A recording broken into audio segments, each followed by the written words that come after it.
বন্ধু, যখন আমাদের বিয়ে হয় না তখন মনে হয় জীবনে কী বা পেলাম। আবার যখন বিয়ে হয়ে যায় তার 2-3 বছর যেতে না যেতেই ভাবি কেন বিয়ে করলাম।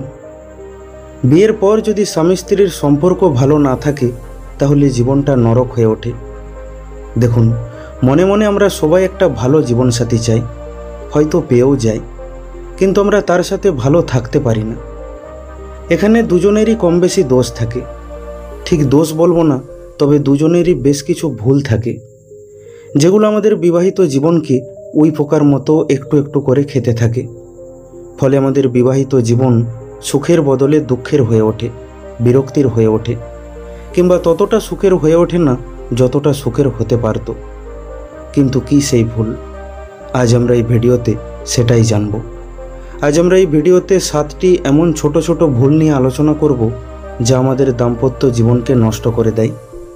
তাই ভিডিওটি অত্যন্ত গুরুত্বপূর্ণ হতে চলেছে, অবশ্যই ভিডিওটি শেষ পর্যন্ত দেখুন। প্রথম ভুল, একে অপরকে ঠিকভাবে সময় না দেওয়া। বন্ধু, আপনি জানলে অবাক হবেন, বেশিরভাগ সম্পর্ক কেবল এই জন্য ভেঙে যায় কারণ তারা একে অপরকে সময় দেয় না, একে অপরের সাথে বসে কথা বলে না। কথাটা শুনতে অবাক লাগছে, তাই না? হ্যাঁ বন্ধু, কথাটা সাধারণ হলেও একটা সম্পর্কের জন্য সবচেয়ে গুরুত্বপূর্ণ বিষয়। বসে কথা বললে সব সমস্যার সমাধান বেরিয়ে আসে। অনেকেই এটা করে, কিন্তু ভুলভাবে করে। অনেকেই একে অপরের সাথে বসে ঠিকই, কিন্তু শুধু অপরজনকে শোনানোর জন্য। উল্টো দিকের মানুষটার কথা শুনতে চায় না। আর আমি এখানে এটাই বলতে চাইছি, একে অপরের সাথে বসে একে অপরের কথা শুনুন। যদি আপনি গুড লিসেনার হতে পারেন তাহলে আপনি গুড পার্টনারও হয়ে উঠবেন। বলুন, বলতে মানা নেই, যেখানে যেটা বলার অবশ্যই বলবেন, কিন্তু আগে অপরজনের পুরো কথা শুনুন, তারপর বলুন। মেন্টালিটি এটা রাখুন, আমাকে তার কাছে বসতে হবে আর তার কথাগুলোকে মন দিয়ে শুনতে হবে। আপনি অপরজনকে যত শুনবেন আপনি তাকে তত বুঝতে পারবেন, চিনতে পারবেন। আমরা বলি না, ওকে আমি আজও চিনতে পারলাম না। চিনবেন কি করে? কখনো তার কথা মন দিয়ে শুনেছেন? সত্যি কথা বলতে তাকে কখনো বলতে দিয়েছেন? না, শুধু বলে গেছেন, শুনিয়ে গেছেন। আর অপরদিকের মানুষটা তার কথাগুলোকে বুকের ভিতর জমিয়ে গেছে। সে বলবে কি করে? আপনি তো শুধু নিজের সমস্যায় বলতে থাকেন। কখনো তাকে জিজ্ঞাসা করেছেন, তোমার কি সমস্যা? আজ শুধু তোমার কথা বলো। না, আমরা এটা করি না, যার ফলে একদিন হয়তো অপরদিকের মানুষটার বলার ইচ্ছাটাই চলে যায়। বিশ্বাস করুন, আমরা যদি সপ্তাহে 1-2 বার বসে অপরজনের কথাগুলোকে মন দিয়ে শুনি তাহলেই দাম্পত্য জীবন সুখের হয়ে উঠবে। করে দেখবেন, 2-1 বার করার পরই রেজাল্ট দেখতে পাবেন। আমরা জীবনসঙ্গী শুধু শারীরিক চাহিদা মেটানোর জন্য চাই না, আমরা চাই এমন একটা মানুষের সাথে পথ চলতে যে আমার মনের কথাগুলো শুনবে, বা যাকে আমি আমার মনের কথা নির্দ্বিধায় বলতে পারবো। দ্বিতীয় ভুল, যার তার কাছে পরামর্শ নেওয়া। একটা কথা মনে রাখবেন, যদি আপনি একটি সুখী বিবাহিত জীবন পেতে চান তাহলে দুজনের সম্পর্কের কথা সবার থেকে লুকিয়ে রাখুন। কারণ সম্পর্ক ভাঙার অন্যতম প্রধান কারণ হলো যার তার কাছ থেকে পরামর্শ নেওয়া। যখন সব কিছু ভালো চলবে তখনও কাউকে বলতে যাবেন না, আর যখন নিজেদের মধ্যে ঝগড়া হবে তখনও কাউকে বলতে যাবেন না। কারণ সত্যিকারের পরামর্শদাতা খুবই কম। দেখুন, আমরা কোথায় ভুল করি? যখন সব কিছু ভালো চলবে তখন যদি আপনি সবাইকে বলে বেড়ান তাহলে অন্য কারো চোখ লাগতে পারে। কারণ বেশিরভাগ সম্পর্কই আজ কোনো রকমে ধুঁকছে।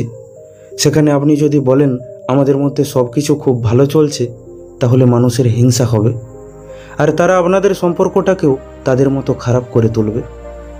অপরদিকে আপনি যদি বলেন আমাদের মধ্যে এখন সমস্যা চলছে, তাহলে তারা ভাববে এটাই সঠিক সময় এদের সম্পর্কের 12টা বাজানোর। বড় বলছিল আমাদের মধ্যে সব ঠিক আছে, এবার বোঝ। তাই নিজেদের ব্যাপার নিজেদের কাছেই রাখুন, আস্তে আস্তে সব ঠিক হয়ে যাবে। আসলে সমস্যাটা হলো, আপনাকে যারা পরামর্শ দেবে তারা আপনার কাছের লোক হবে। সেক্ষেত্রে আপনি তাদের কথা ফেলতেও পারবেন না। হয়তো সমস্যাটা তত বড় ছিল না, কিন্তু 5 জনকে বলে সেটা আরও তালগোল পাকিয়ে গেল। হয়তো নিজেদের মধ্যে বসলে সেটা ঠিক হয়ে যেত। তাই যাই হয়ে যাক, অন্ধের মতো কারো থেকে পরামর্শ নেবেন না। অন্ধের মতো কারোর কথা বিশ্বাস করবেন না, তাতে সে যেই হোক না কেন। তৃতীয় ভুল, একে অপরকে না বোঝা। বন্ধু, একে অপরের সাথে সংসার করতে হলে একে অপরকে বুঝতে হবে, আর তার জন্য একে অপরকে সময় দিতে হবে। একজন স্ত্রীকে বুঝতে হবে আজকালকার দিনে সংসার চালানোটা এতটাও সহজ না। তাই সারাদিন খেটে খুঁটে আসতে না আসতেই অভিযোগ শোনাতে শুরু করবেন না। আপনি জানেন না দুটো পয়সা কামানোর জন্য তাকে কতটা যুদ্ধ করতে হয়, কত মানুষের কত কথা শুনতে হয়। তারপর বাড়ি ফিরতে না ফিরতেই যদি আপনি তাকে নানা রকম অভিযোগ শোনাতে থাকেন, তাহলে সে এমনিতেই রেগে যাবে, তার বাড়ি আসার ইচ্ছাটাই হারিয়ে যাবে। তেমনি একজন স্বামীকেও বুঝতে হবে সারাদিন বাড়িতেও কম কাজ থাকে না, তার উপর সন্তানের দায়িত্ব সামলানো, সাথে সাথে বাড়ির সবার মন জুগিয়ে চলা, এগুলোও সহজ নয়। তাই তাকেও এই জন্য অ্যাপ্রিসিয়েট করুন। আপনি বাইরেটা সামলালে সেও ঘরটা সামলায়, কাজেই তাকে তুচ্ছ মনে করবেন না। এইভাবে যখন একে অপরকে বুঝবেন, একে অপরকে সম্মান দেবেন, তখন সম্পর্কটা এমনিতেই মধুর হয়ে উঠবে। চতুর্থ ভুল, নিজের ইগোকে ধরে রাখা। বন্ধু, দাম্পত্য জীবনকে সুখের করতে হলে নিজের ইগোকে ছাড়তে হবে। মানে আমি যেটা বলছি সেটাই ঠিক, বাকি সব ভুল, এটা মাথা থেকে বের করতে হবে। দেখবেন ঝগড়া হলে কে আগে কথা বলবে সেটা ঠিক করতে করতেই 4-5 দিন কেটে যায়। এভাবে ও আগে বলুক, ওভাবে এ আগে বলুক, কষ্ট দুজনেই পাচ্ছে, ভালো দুজনেরই লাগছে না, কিন্তু তাও কেউ কথা বলবে না। কেন? কারণ নিজের ইগো। তারপর কেউ একজন ইগোকে পিছনে ফেলে এগিয়ে আসে আর আকারে ইঙ্গিতে কথা বলার চেষ্টা করে। তারপর অপর দিকের মানুষটাও প্রত্যক্ষ বা পরোক্ষভাবে উত্তর দেয়। এরপর ধীরে ধীরে সব ঠিক হয়ে যায়। এখানে যে আগে কথা বলার চেষ্টা করলো সে কিন্তু ছোট হলো না। অপরজন যতই ভাবুক আমি জিতে গেলাম, আসলে কিন্তু সে হেরে গেল। জিতলো সেই যে প্রথমে ঝগড়াটা ঠিক করার চেষ্টা করলো, কারণ সে এটা বুঝিয়ে দিল আমার কাছে আমার ইগোর থেকেও তুমি দামি। আর অপরজন এটা প্রমাণ করে দিল তোমার থেকে আমার কাছে আমার ইগোর দাম বেশি। কাজেই সে নিজেই নিজের কাছে ছোট হয়ে গেল। তাই নিজের ইগোকে সরিয়ে রেখে কথা বলুন। অনেকে আবার এটাকে আত্মসম্মান মনে করে, কিন্তু না, এটা আপনার ইগো। তবে হ্যাঁ, প্রতিবার যদি আপনাকেই ঝুঁকতে হয় তাহলে থেমে যান, কারণ এইটা হলো আত্মসম্মান।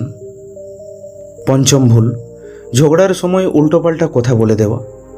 যখন নিজেদের মধ্যে ঝগড়াঝাটি হয় তখন রেগে গিয়ে এমন কোনো কথা বলবেন না যেটা কখনোই আর মুছতে পারবেন না। একটা কথা মনে রাখবেন, বন্দুক থেকে বেরিয়ে যাওয়া গুলি আর মুখ থেকে বেরিয়ে যাওয়া কথা কখনো ফেরানো যায় না। হয়তো দেখবেন যে কারণে ঝগড়া হয়েছিল পরে সেটা ভুলে যাবে, কিন্তু তখনকার বলা কিছু কথা কখনোই ভুলবে না। যেমন ধরুন, তোমাকে বিয়ে করে আমার জীবনটা নষ্ট হয়ে গেল, আমি ছিলাম বলে উদ্ধার হয়েছ, না হলে কেউ তোমাকে বিয়ে করতো না। তাছাড়া কোথায় কোথায় একে অপরের মা বাবা বা ফ্যামিলিকে টানা, এগুলো করবেন না।